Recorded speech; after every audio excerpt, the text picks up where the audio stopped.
श्री शिवाय नमस्तुभ्यम। हर हर महादेव। दोस्तों 28 अक्टूबर 2024 को कार्तिक मास की एकादशी तिथि है और इस दिन सोमवार का दिन भी है।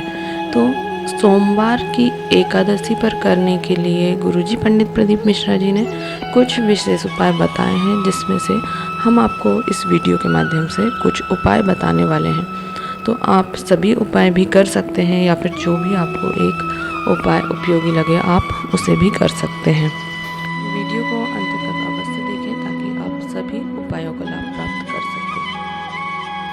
बढ़ते हैं पहले विशेष उपाय की तरफ, जो कि आप सोमवार की एकादशी पर कर सकते हैं इस पवित्र कार्तिक मास में।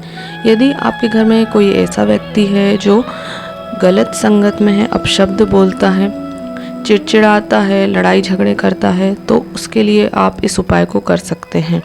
आपको एक चुटकी काली तिल ले लेनी है, थोड़ी सी ज़्यादा हमें तिल लेनी है, एक दो चुटकी तिल आप ले सकते हैं। काले तिल लेकर हमें शिव जी के मंदिर में चले जाना है और हमें वह काली तिल शिव जी पर समर्पित करना है। हमें अवधूतेश्वर महादेव का नाम लेते हुए वह काली तिल शिव जी पर समर्पित करना है।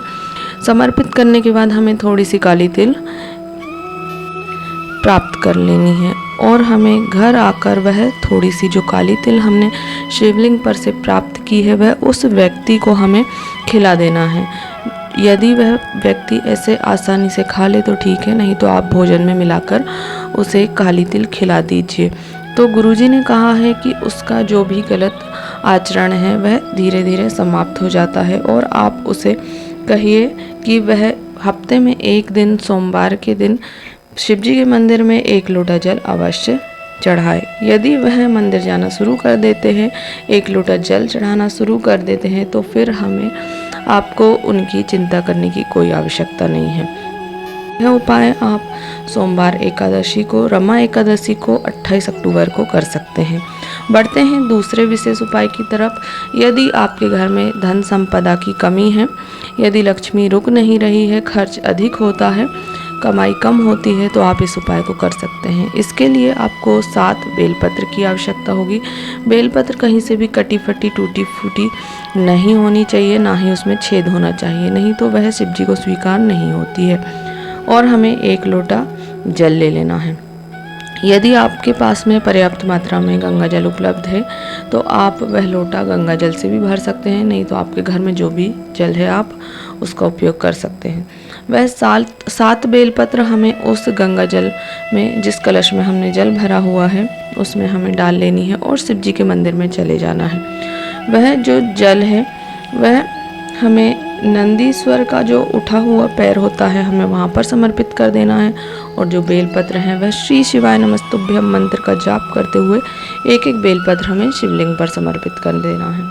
बस हमें इतना ही करना है। यह भी हम सोमवार की एकादशी या फिर किसी भी एकादशी पर इस उपाय को कर सकते हैं। इस उपाय को करने से आपके घर में धन संपदा की कभी कमी नहीं होती है।